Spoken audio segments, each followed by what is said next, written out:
íntimo. Y bueno, la idea, voy a hacer como un poco un resumen de lo que venimos viendo, porque no incluimos como muchas cosas de la historia judía hasta ahora, y hoy vamos a seguir. Y me gustaría al final voy a hacer como un poco una encuesta para ver por qué lado seguimos, porque se me ocurren un par de direcciones para el próximo encuentro. Entonces, hasta ahora venimos viendo.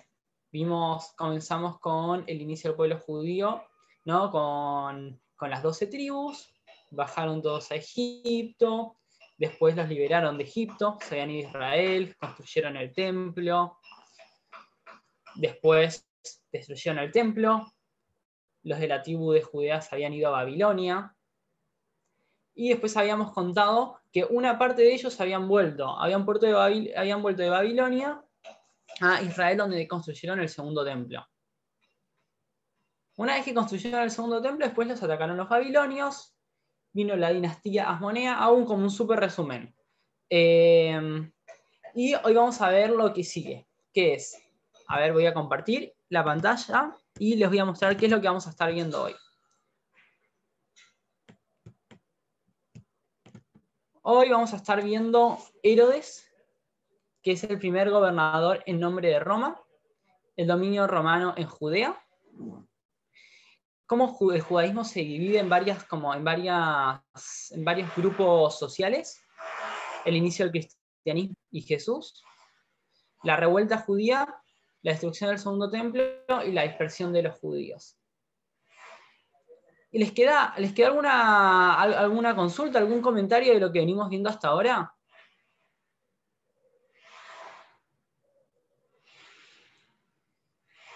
Ok, buenísimo. Seguimos adelante. Vamos a ubicarnos primero geográficamente. A ver, voy a mostrarles este mapita. Ok, este mapita es, acá pueden ver a Israel. Ok, marqué solamente la parte de Israel, pero ¿saben qué? Voy a abrir Google Maps y les voy a mostrar un poco dónde está ubicado Israel para que nos ubiquemos. Más o menos porque vamos a hablar mucho del Imperio Romano, y el Imperio Romano abarca como gran parte geográfica del mundo. A ver, voy a compartir.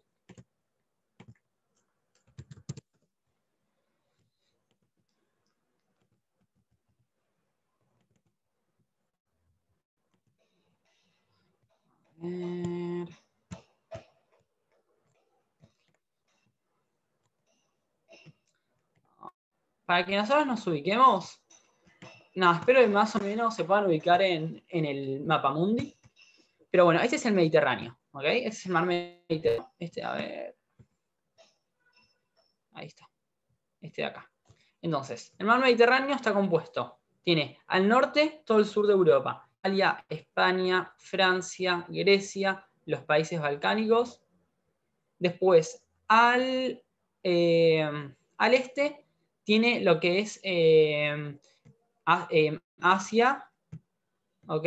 Todo lo que es el oeste de Asia sería Turquía, Siria, el Líbano, Israel. Y después al sur tiene lo que es el norte de África, Egipto, Libia, Túnez, Argelia, Marruecos. Entonces, si nos ubicamos, bueno, acá es donde estaba, ¿no? Judea. Acá estaba el imperio, ¿no? El imperio griego estaba por acá, que después los romanos lo conquistan. Acá estaba Babilonia.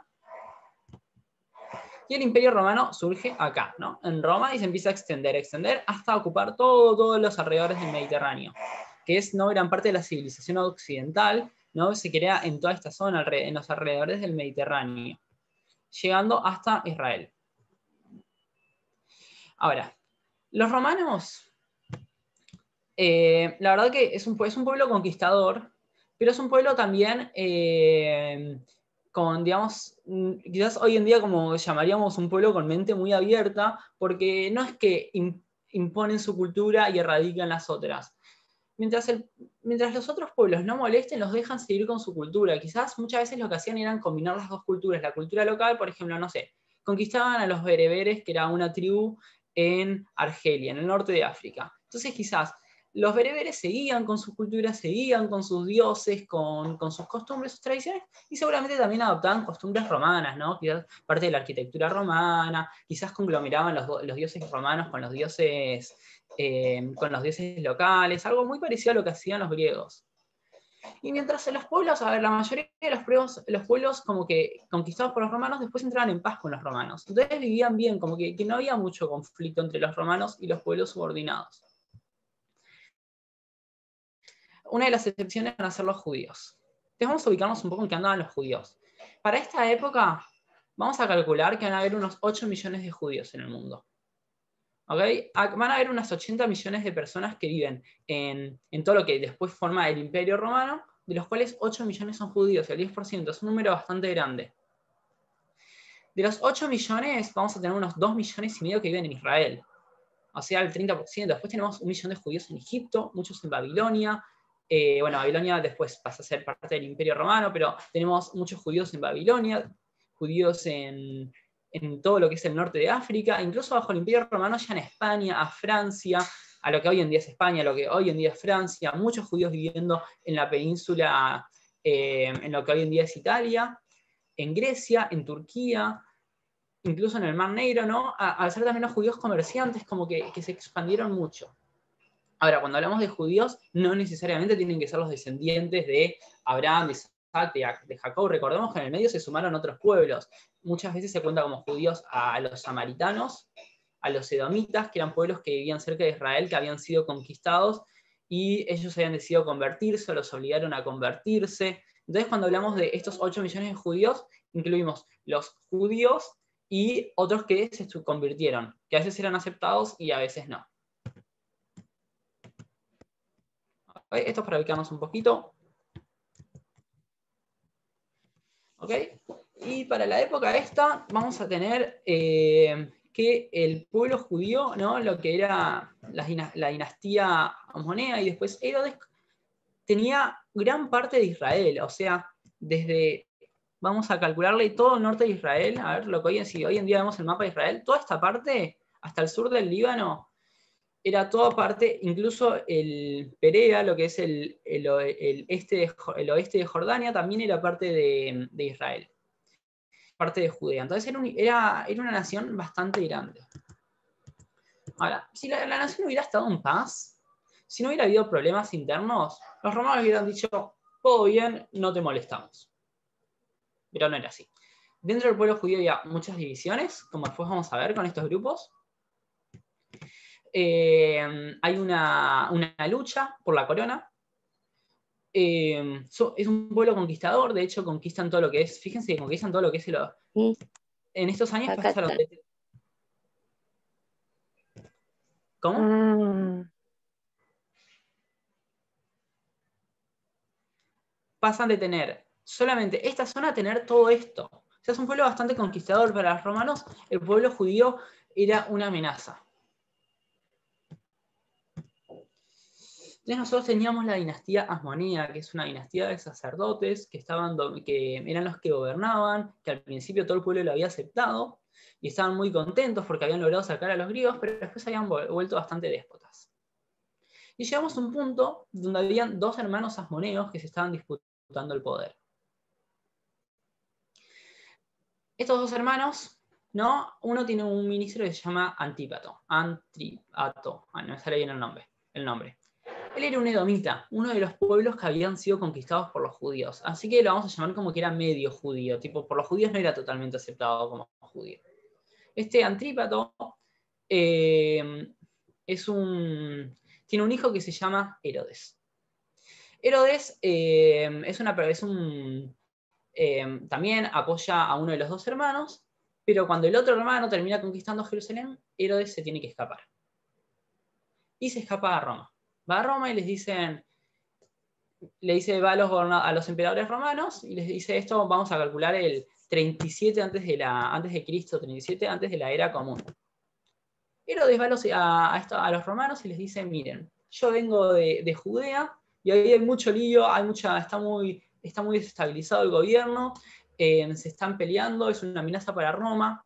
¿Y qué hace el emperador romano? Le dice a Herodes, bueno, nosotros ahora te consideramos el nuevo gobernador de Judea. Es una situación con la que se aprovechan bastante, y le dicen, y te vamos a dar un ejército súper grande.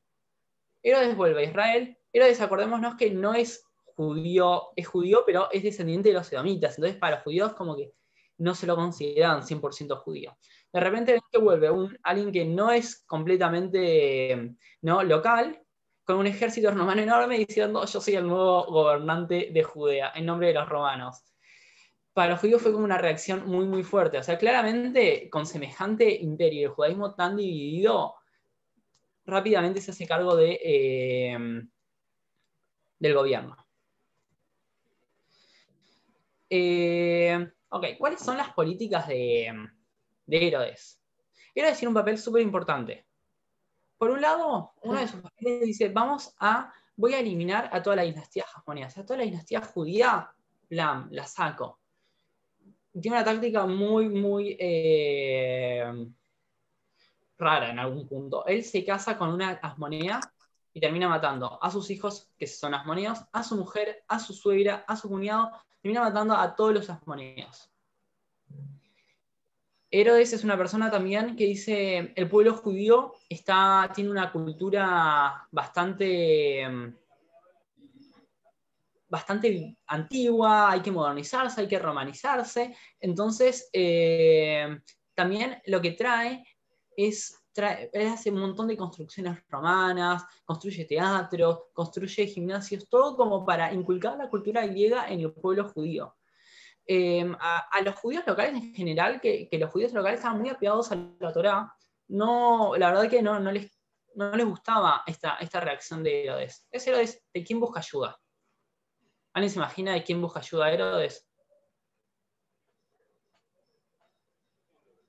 Para poder helenizar a los judíos, para que acepten la cultura romana, busca ayuda de los judíos que están afuera de Israel. Los judíos de Egipto, los judíos que estaban en Roma, los judíos que estaban en Turquía. Son todos judíos que conviven mejor con la población local y están como más helenizados, habían adoptado más la cultura romana. Lo que hace Herodes, por un lado, subvenciona mucho a estos judíos de la diáspora, les construye edificios, les construye cosas, y trae muchos a Israel, los pone en puestos altos, los pone como sumos sacerdotes, como Cohen Gadol, los pone como... él, bueno, promueve que durante las fiestas vengan los judíos de la diáspora a Israel para traer la cultura romana a Israel y erradicar la antigua cultura judía. A Jerusalén la convierte en una ciudad greco-romana, de hecho, si no me equivoco, la empieza a llamar Antioquia. Como que él trata, nada, si nosotros vemos, nada, si hoy en día uno va a Israel, uno ve un montón de construcciones, de hecho, que quedaron de Herodes. Por ejemplo, una de las construcciones es Masada. Masada, bueno, en verdad tenía otro nombre, después pasa a llamarse Masada, pero es un palacio que él se hace construir cerca del Mar Muerto, servir como fortaleza de los judíos, como se tienen que defender de los romanos. Si ustedes, no sé si alguno tuvo la oportunidad de visitar, fíjense lo que es como en medio del mar, en medio del desierto, en una montaña construye esta semejante edificación que tiene como 4 pisos. Es la verdad como que era algo muy, muy grande y muy imponente. Él manda a construir la ciudad de Cesarea, la construye él. Reconstruye el segundo templo, el segundo templo siempre había sido un templo chiquitito, que lo habían construido más a pulmón, y él lo manda a construir, y bueno, de hecho el Talmud dice, el que no conoció el templo de Herodes nunca conoció una bella arquitectura, o nunca conoció la belleza, porque realmente las construcciones de Herodes fueron muy, muy grandes, y mismo no solamente en Israel, mismo si uno va a otros lugares del Mediterráneo, Herodes es una persona conocida por su filantropía, porque él aportaba mucho a todo lo que era el Imperio Romano. Obviamente muchas veces a costa de le confiscaba tierras le confiscaba propiedades a la aristocracia que dominaba el judaísmo. También cobraba muchos impuestos, entonces como que ¿no? tenía un costo, se endeudó mucho Herodes, pero hasta hoy en día nosotros tenemos un montón de construcciones de Herodes el Grande. Herodes el Grande es una persona que lleva muy bien con los romanos. Él con todos los emperadores romanos siempre tiene muy buena relación. Y bueno, nada, él tiene ese logro que logra un gobierno muy estable, pero bueno, la relación con los judíos no siempre fue buena. Por ejemplo, parte de su política de helenizar consistió en matar un montón de gente del Sanedrín, del juzgado judío, consistió en matar un montón de rabinos, a los fariseos que eran más rigoristas, como a los de la Torá, muchas veces tuvo muchas confrontaciones, muchas veces como que se comportó de una manera bastante salvaje respecto al pueblo judío. Pero bueno, Herodes Herodes termina muriendo y el problema es que no vuelve a haber un gobierno judío hasta 1948. Después de Herodes, excepto un pedacito que vamos a hablar después, que gobernó un hombre que llamaba Agripa durante 3 años, no vuelve a haber un gobernador judío en la tierra de Judea hasta la creación del Estado de Israel.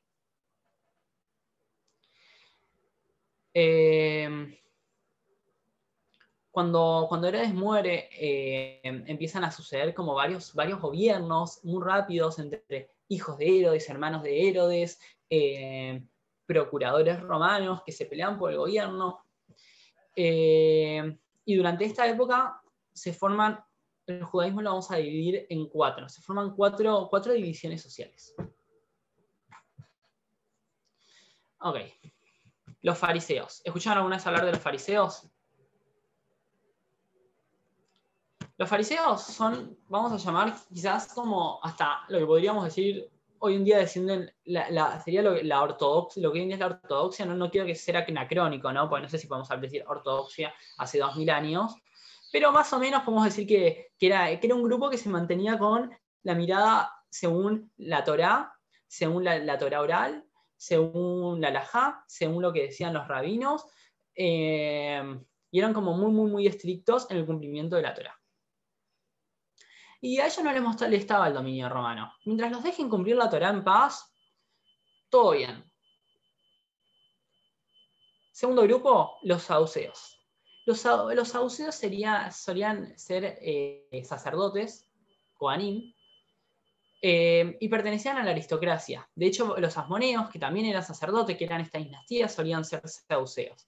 Los saduceos se caracterizaban por no creer en la Torá oral, o sea, no creían en la palabra de los rabinos, en la halajá, sino ellos se basaban en el Pentateuco. Los 5 libros de la Torá, los 5 libros que cuentan la historia desde Adán hasta que los judíos entran a Israel, solo creen en eso.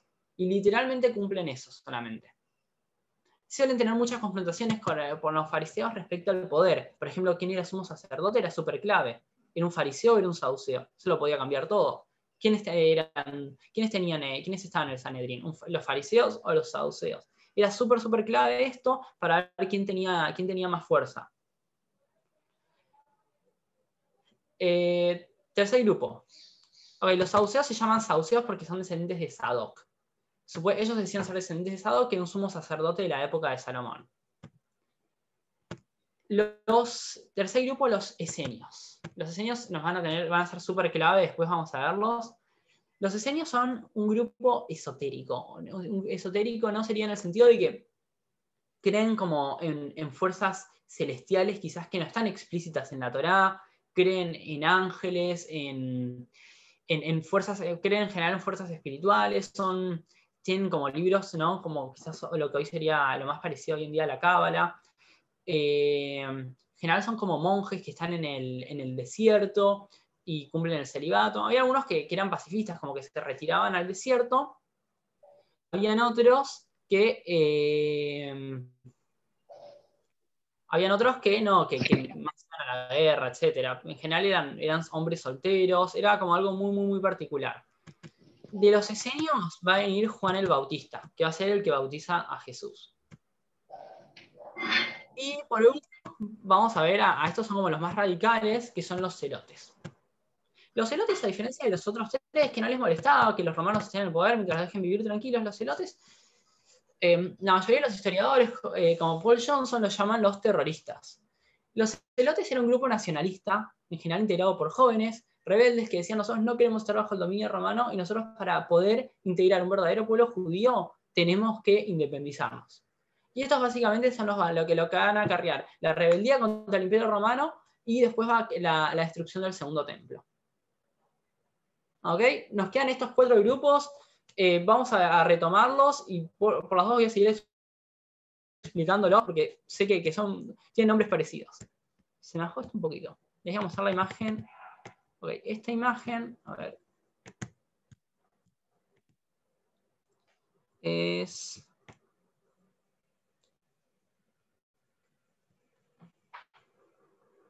Ok, por ejemplo, estábamos hablando antes de las discusiones entre los fariseos y los saduceos. Esta imagen es una imagen de un artista francés del siglo XV. Acá serían los romanos apoyando a los fariseos para sacar del templo a los saduceos, que en ese momento en el templo estaban los saduceos. No, esta es una imagen clásica. Después puede que pase al revés, que al revés los saduceos vengan y saquen del templo a los fariseos.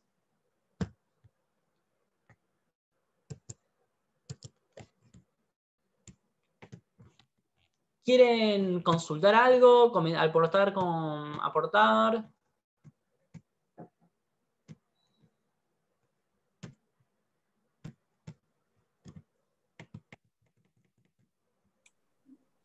Una preguntita, ¿estos grupos estaban compuestos, eran todos de judíos o ya estaban incorporados otros, por ejemplo, qué sé yo, si se habían incorporado a lo mejor algunos helénicos o romanos, no, eran puros judíos, los seduceos, esenios, bueno, todos estos.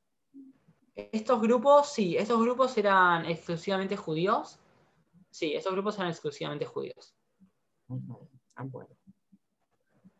Después muchos salían, se pueden aliar salían con otros pueblos, pero para luchar uno contra el otro, pero per se sí estaban compuestos completamente por judíos.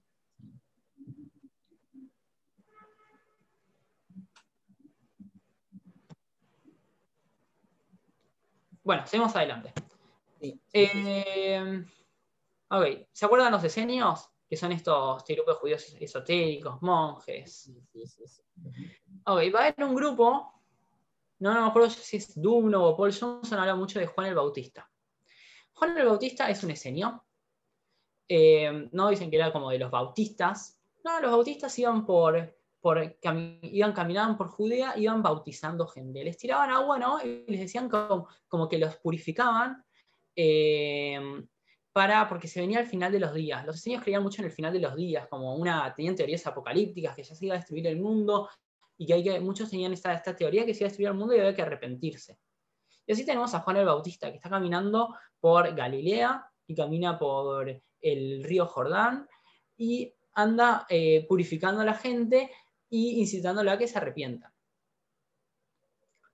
Sobre quién tiene influencia es un hombre, ¿no?, que sería Jesús.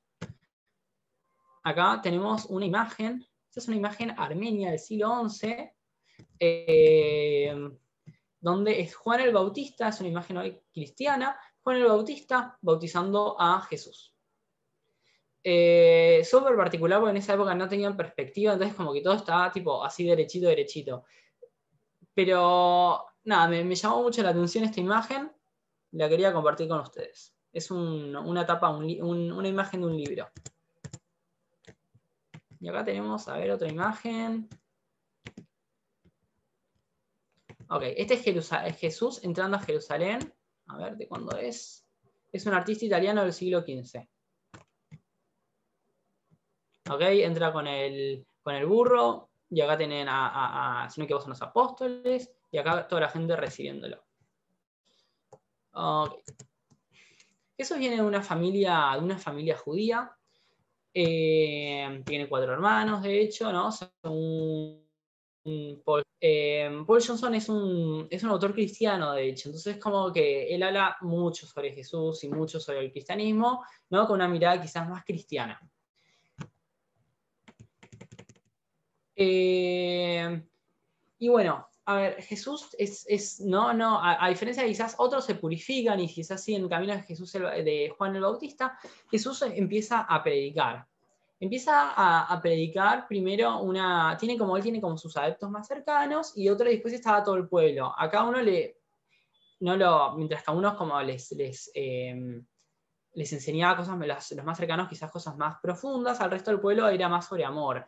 A ver, Jesús tiene mucha influencia porque estamos hablando en una época donde para la mayoría de los judíos, especialmente para los fariseos, que componían gran parte de la población, era muy importante el estudio de la Torá, era muy importante saber mucha Torá, tener mucho conocimiento, y la gente más simple, la gente del pueblo que no sabía tanto, en algún punto se veía discriminada, ¿no? Tipo, no se sentían parte de eso porque tenían que trabajar la tierra, no querían o no podían estudiar.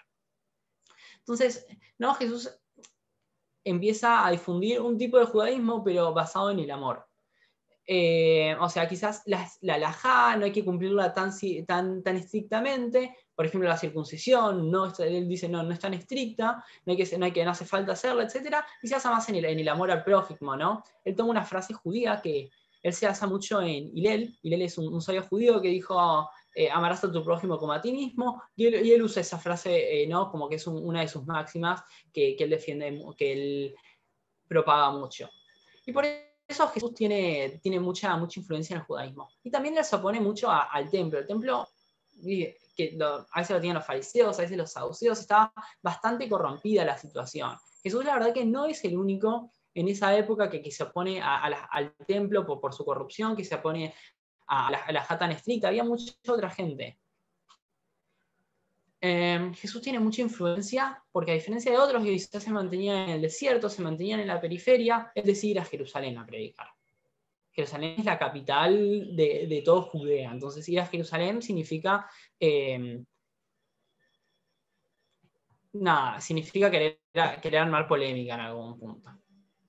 Al Sanedrín, obviamente, no les gusta, ¿no? El Sanedrín en este momento está compuesto por fariseos, por judíos que se rigen mucho según la halajá, y no les gusta la mirada de Jesús, ¿no? Alguien que venga a Jerusalén a criticar al templo, alguien que venga a decir que la halajá no es importante, y lo mandan, de hecho, al Bet Din, lo mandan al juzgado judío, al Sanedrín, donde no lo pueden, de hecho ellos no tienen forma de acusarlo, así que aparece Poncio Pilato, que es un procurador romano, y lo termina mandando a matar.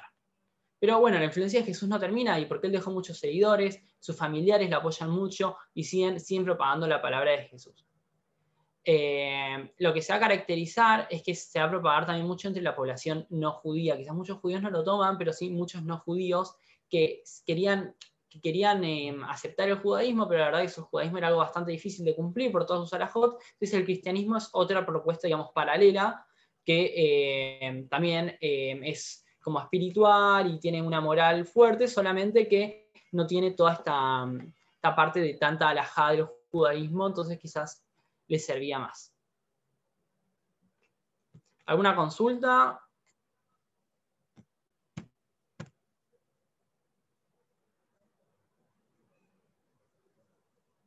¿Comentario? ¿Algo que quieran aportar? Si alguien quiere hablar, están muteados por las dudas.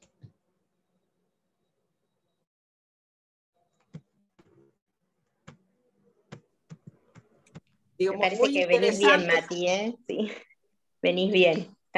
Nos dejaste quietitos a la expectativa de seguir escuchando. Así que No, interesante. muy interesante que no.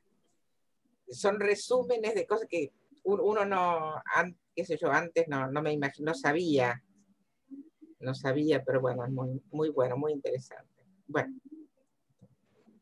Bueno, gracias. Gracias. Sigo adelante entonces. Entonces, a ver, tenemos este pueblo dividido, empiezan a surgir otras nuevas religiones, empieza a surgir el cristianismo. La verdad que los romanos no están muy contentos con los judíos. Bueno, a todo esto empieza a haber una hostilidad de los romanos hacia en todo lo que es Israel. Después de Herodes, en general siguen gobernando procuradores romanos. Los procuradores romanos, no son judíos, que el emperador romano los manda a Israel. Israel está dividido en tres: en Judea, en Galilea y en Transjordania. Y en general cada uno gobernaba uno, o había uno que gobernaba las tres. Era algo muy cambiante todo el tiempo, y la verdad que Paul Johnson y Duno, ambos historiadores, hablan de que eran súper hostiles hacia los judíos y les cobraban altos impuestos. Ahora vamos a ver un par de casos. Principios de la era común, por ejemplo, estaba 2 hijos de Herodes gobernando, uno gobernaba Galilea, otro Cisjordania y después un procurador romano que gobierna Judea. Por ejemplo, uno de los famosos procuradores muy hostiles es Poncio Pilato, que es el que manda a matar a Jesús. Pero es una persona que ponían altos impuestos, no defendían al pueblo judío, como que utilizaban más que nada esa posición a su favor. No, algo súper común en toda la historia, ¿no? Que el gobernante al final como que sea corrupto. Más un gobernador extranjero, porque ni siquiera era judío.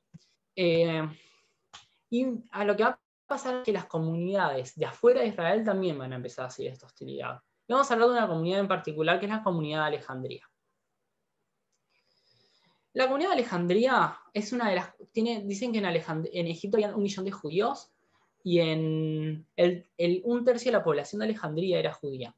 Acá Alejandría es una ciudad que la fundan los griegos, está en el norte de Egipto. Nada, yo hice acá una foto de la sinagoga. Hoy en día, a ver, la sinagoga más grande de Alejandría. Mira, es esta sinagoga que se renovó, creo que el año pasado terminó la renovación, más de 50 judíos, pero bueno, es más como patrimonio cultural, es una sinagoga del siglo XIX. La puse esta porque en verdad estaba buscando el gran templo de Alejandría, que es un templo de la época romana, que dicen que era tan pero tan grande que cuando estaban rezando y tenían que contestar amén, tenían que levantar un cartel para que la gente conteste porque no se escuchaba la voz. Dicen que era muy, muy grande el templo. Y acá les quería mostrar una inscripción que se encontró en Cesarea de Poncio Pilato. Dice Tiberium, y bueno, acá Poncio Pilato dice, en alguna parte está como medio rota, está un poco rota la inscripción, pero habla de que Poncio Pilato básicamente es el gobernador de Judea. ¿No? Esto como alguna verificación histórica está bueno siempre. Ok, por ejemplo, en Alejandría, ¿qué es lo que pasa? En Alejandría tenemos 1/3 de la población es judía y después gran parte de la población, el resto son griegos y egipcios. Y los griegos y egipcios no querían mucho a los judíos porque mientras ellos llevaban como una vida más placentera, los judíos llevaban una vida más trabajadora y en general tenían más riquezas. ¿No? Y acá aparece un hombre que se llama Agripa. Agripa es un nieto de Herodes que está en Roma y se llevaba muy bien con el emperador romano y en el año más o menos 40 de la era común le dice a Agripa, ¿sabes qué? Hacete cargo de gobernar Israel. Saquemos a estos, a los hermanos de Herodes y al procurador romano de Judea y te voy a poner a vos como gobernador de todo Judea, de todo Israel. Entonces él comienza el viaje, va a Alejandría y ahí se presencia un montón del antisemitismo. Le gritaban, cuando llegó, mientras los judíos lo salieron a recibir a Agripa, el resto de la población, los griegos y los egipcios, le insultaban, les hacían bromas, entraban al templo y ponían estatuas romanas, ¿no? Eso como para ver un poco la hostilidad que había en esa época. Pero bueno, Agripa finalmente termina llegando a Israel. La verdad que Agripa es después de Herodes, tiene un gobierno muy chiquito de 3 años que dicen que fue uno de los mejores gobiernos que tuvo en la época romana Israel. Se llevaba muy bien con los que tenía muy buena relación. A pesar de que era nieto de Herodes, tenía muy buena relación con los judíos, iba mucho al templo, dio como mucha libertad de religión para que prospere el pueblo. Lamentablemente fue un gobierno muy corto porque no duró más de 3-4 años hasta que murió. Y ahí vuelven los procuradores romanos que, por ejemplo, iban al templo y decían, bueno, nosotros tenemos que poner soldados a mirar mientras se hacen todas las festividades, mientras se hacen todos los sacrificios. Quizás los soldados se ponían a emborrachar, ponían a hacer cosas indecentes, que para el pueblo judío era su gran templo, era como que el procurador romano no le importaba la santidad del templo, que para los judíos era súper importante. Por ejemplo, y acá vamos a tener, ¿no? Ahí los celotes, que se acuerdan que es este grupo social que como jóvenes rebeldes ya se empiezan a rebelar. La rebeldía llega al tope cuando el procurador Florus está entre el 64 y 66 antes de la era común, después de Cristo, digo. Florus es un procurador el como, si venimos hablando de malos, este es como el peor. Él agarra de Cesarea, que era la ciudad que había construido Herodes y que estaba el procurador romano, siempre era como la capital, digamos, romana de Israel, echa a todos los judíos de Cesarea, permite la violencia contra los judíos, iban los soldados y cada vez que los judíos salían a protestar por algo, les pegaban y los mataban muchas veces, ¿no? Y la situación ya dentro de Florus, como ya al tope, cuando Florus se quiere apropiar de los tesoros del templo. El templo tenía muchas riquezas porque los judíos aportaban mucho al templo y se quiere apropiar de gran parte. Nada, a los judíos, especialmente a los fariseos, ¿no? Y a los celotes, como que no les gustó mucho esto, entonces salieron a la calle, empezaron con unas alcancías, empezaron a decir, busquemos plata para el pobre Florus, como una forma de burla, de decir, che, pobre Florus necesita plata del gran templo porque no tiene plata. Obviamente que sí tiene plata porque es un procurador romano y recibe plata de Roma. Florus salió con su ejército, salió a Jerusalén, fue a aplacar esta protesta, a apropiarse de Jerusalén y de saquear la ciudad, y los judíos se defendieron. No dejaron que lo saquen, no dejaron que Florus saque las frondas del templo, sino que se defienden. Esto es una novedad, porque defenderse significa rebelarse contra los romanos. Lo que es un tema.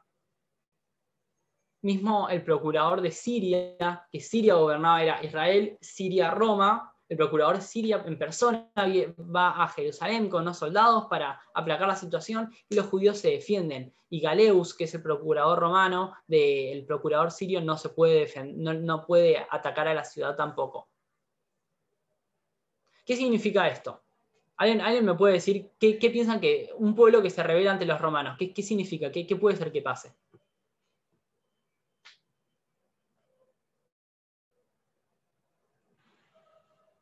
Bueno. ¿Cómo? Los romanos no lo van a permitir, no lo van a aceptar. Claro. Totalmente, Flora. Los romanos no van a aceptar esta situación. No, Roma se defiende y ataca. Roma ataca, muy bien, Freda, gracias. Roma ataca. ¿Y los judíos qué hacen si Roma ataca? También se defienden. Muy bien, Freda, sí. Los judíos se defienden. Y no, sino más. Construyen 3 murallas en Jerusalén, se llenan de provisiones en la ciudad, y los judíos saben que los romanos van a venir por Galilea. A ver, vamos a ver un mapita. Si esto es Israel de la época, tenemos Judea, Samaria, que es lo que podemos decir Transjordania, y acá al norte es Galilea. Saben que los romanos, en vez de venir así, por el Mediterráneo, van a venir por acá arriba. Hasta Jerusalén, que está acá. Por ende, van a poner soldados acá, y en Jerusalén la van a fortificar. Jerusalén se convierte como en el mayor fuerte. Hacen una gran preparación. Pues apenas el emperador romano se entera de la rebelión de los judíos, manda un ejército de 67.000 soldados. 67.000 soldados que vienen por Galilea. ¿Alguien sabe quién está acá? ¿Quiénes los judíos ponen a cargo para defender a Galilea?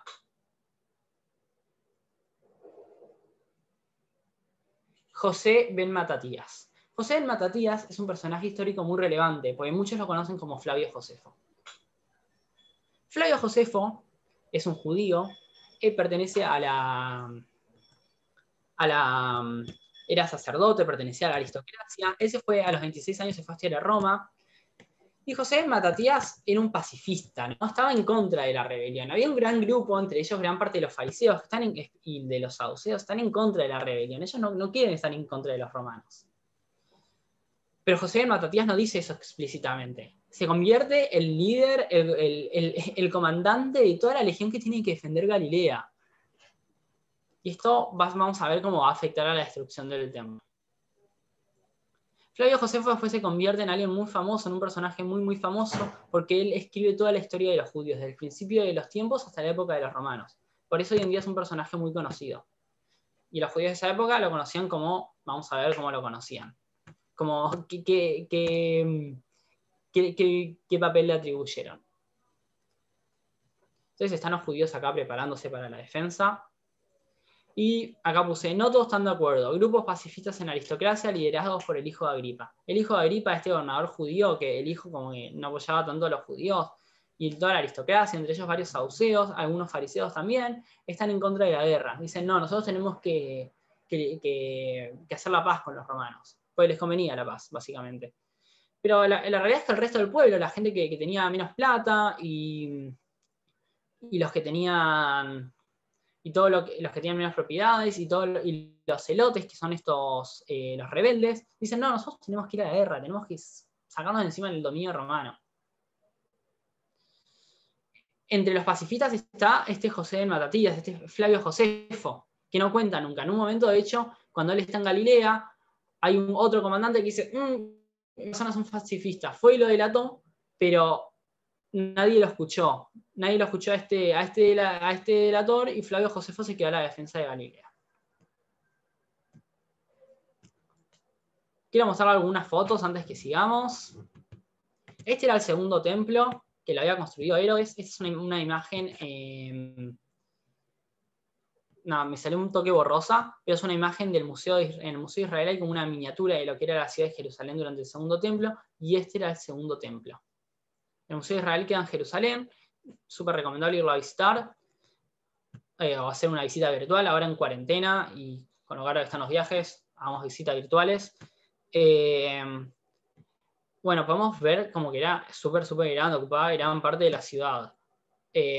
Todo este templo nosotros sabemos la forma, cómo estaba construido, por los relatos de Flavio Josefo. El Flavio Josefo, cuando relata todo, relata cómo está construido el templo. Esta es una imagen también que podemos ver, ahora no me acuerdo de qué época es, pero miren lo que es impresionante. No, esta es una imagen nueva, o sea, es algo que se hizo digitalmente, que así se imaginan que era el segundo templo. Miren lo lindo que era, toda la construcción. Si yo lo veo así, hasta pienso que es un templo romano, para un dios pagano romano, porque tiene como está bastante basado en la arquitectura romana. ¿Vamos para adelante? Ok, la defensa de los judíos. Esta era la guerra de los judíos. Acá yo puse un templo, puse otra imagen que me pareció linda, que es un templo que se encontró en el norte de Israel, en Galilea, en una ciudad que de hecho se nombra bastante en el Nuevo Testamento. Estas son las ruinas. Pero como que todo esto documenta de que todo lo que estamos hablando ahora realmente pasó. Se encontraron con un montón de ruinas. Este pueblo es un pueblo que estaba en Galilea, en el que vivían muchos judíos, y vemos las inscripciones que están en las ruinas, y también se pueden ver en el Nuevo Testamento, y se pueden ver en los relatos de Flavio Josefo. O sea, muchas cosas coinciden, y es muy loco eso.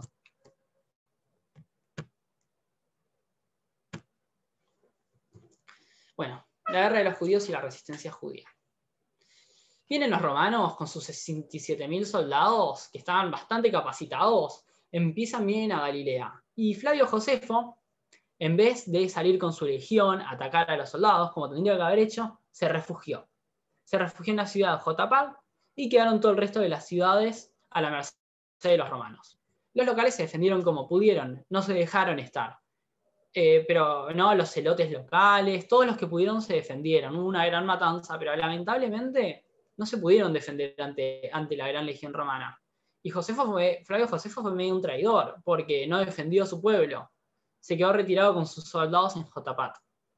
Jotapat es la última ciudad de Galilea que queda en manos de los judíos, ¿no? Y es una ciudad que tiene como una gran fortaleza natural, como que está arriba de una montaña. Entonces era muy difícil acceder. Hasta que terminan accediendo. Dicen que fue una matanza muy fea la que hubo.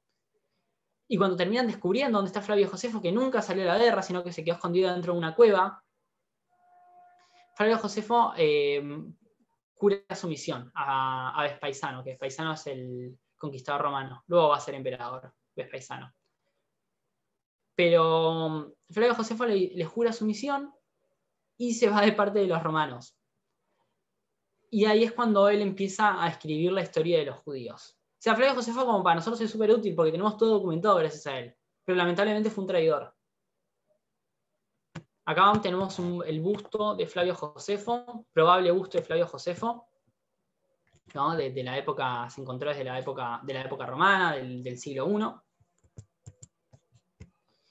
Y estos son los escritos en inglés de Flavio Josefo, es una edición del siglo XV, los famosos y memorables trabajos de Josefo. Es hombre de mucho honor.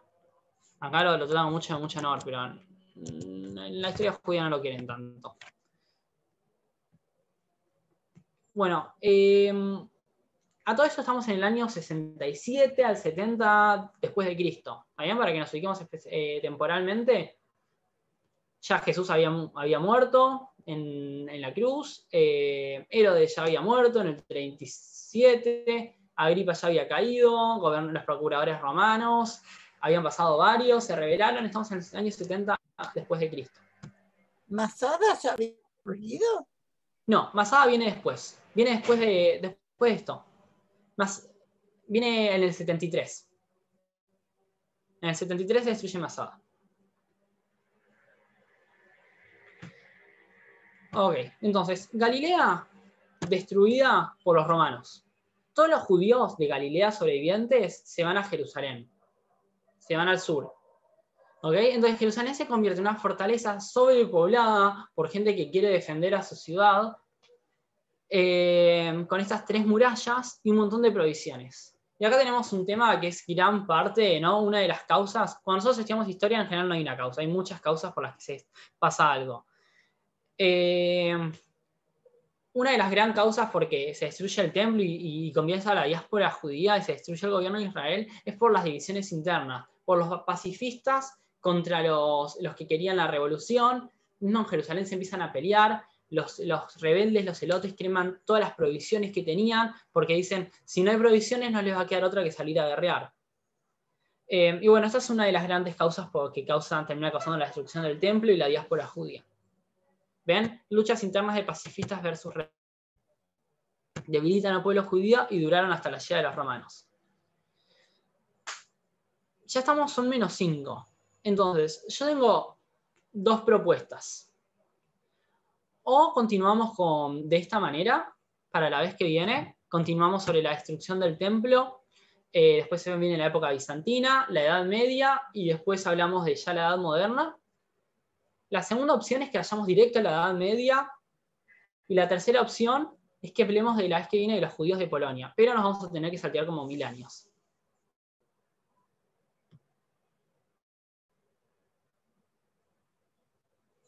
No sé qué prefieren que siga, cómo prefieren que sigamos. Flora, ¿estás hablando? No te puedo escuchar, ¿eh? ¿Podés Sí, repetir las opciones? Sí, obvio. Ok, la primera opción es que sigamos hablando de la destrucción del templo, después hablemos de la época talmúdica, vamos a hablar del imperio los judíos en el imperio bizantino. La otra opción es que vayamos directo a la Edad Media, vamos a saltear como 1000 años, y la tercera opción es que hablemos de los judíos en Polonia, que también vamos a saltear como 1200 años. No, Si quieren que pongan en el seguir, chat. para mí seguir como ahora, así se ve todo, un poquito de cada cosa y se ve toda la historia, como hasta ahora. Buenísimo. Acá Adela concuerda también. Lo que sí les pido es que vengan toda la clase que viene, que continuamos, que viene la resistencia judía, que está súper buena. Les vamos a tomar lista. A partir de ahora tomamos lista, les ponemos presente, así que bueno. Bueno, la verdad, súper entretenido. Hago un cierre. Sí, dale, perfecto. Un cierre rápido, dale. Entonces, lo que vamos a seguir viendo es la resistencia judía ahora ante los romanos. Les voy a hacer como un mini adelanto, pero el templo se termina destruyendo, pero la resistencia judía no termina. Y vamos a hablar del post-templo, qué es lo que pasa post-templo, cómo sigue el judaísmo sin el templo y sin un judaísmo central en Jerusalén. Así que nada, el objetivo hoy un poco fue eso, ver la rebeldía judía, cómo no se pueden someter a los romanos y cómo tienen esa necesidad de decir, nosotros no aceptamos estas condiciones y somos un pueblo fuerte y un pueblo que sigue su Torá y que no va a aceptar como a nadie que los someta.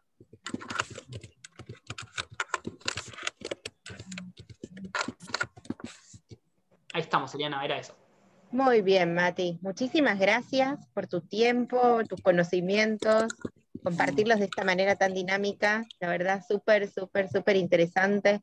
Y de hecho ahí están mandando los chats con todos halagos para vos, así que te los recontra mereces. Perdón, quería preguntar una cosita. Los samaritanos, que usted lo mencionó antes, yo escuché que todavía existen los samaritanos allá en Israel, que se visten de blanco, que hay grupos, o sea que todavía han quedado. Los samaritanos, mira, en la época después vamos a hablar, pero en la época que empieza el cristianismo, matan a la mayoría de los samaritanos. Hay como un genocidio hacia los samaritanos. Queda un grupo muy, muy chico, que sí dicen que hoy existe. Si querés averiguar un poco más para la próxima. La otra estaba hablando con un amigo que me estaba comentando lo mismo que vos, que hay un grupo de samaritanos. Si querés te lo averiguo para la próxima. Sí. Cuando se pueda, cuando haya tiempo. Tal cual.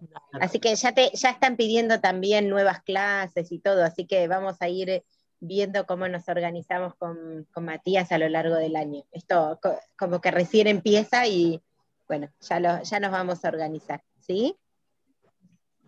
Bueno, así que bueno, buenísimo, Eliana. Mati, muchísimas gracias por todo. A todos, muchas gracias por estar presentes y nos vemos la próxima, ¿sí? Les mando un beso grande. Gracias a ustedes por estar. Y muchas gracias por un aprendizaje así. Bueno.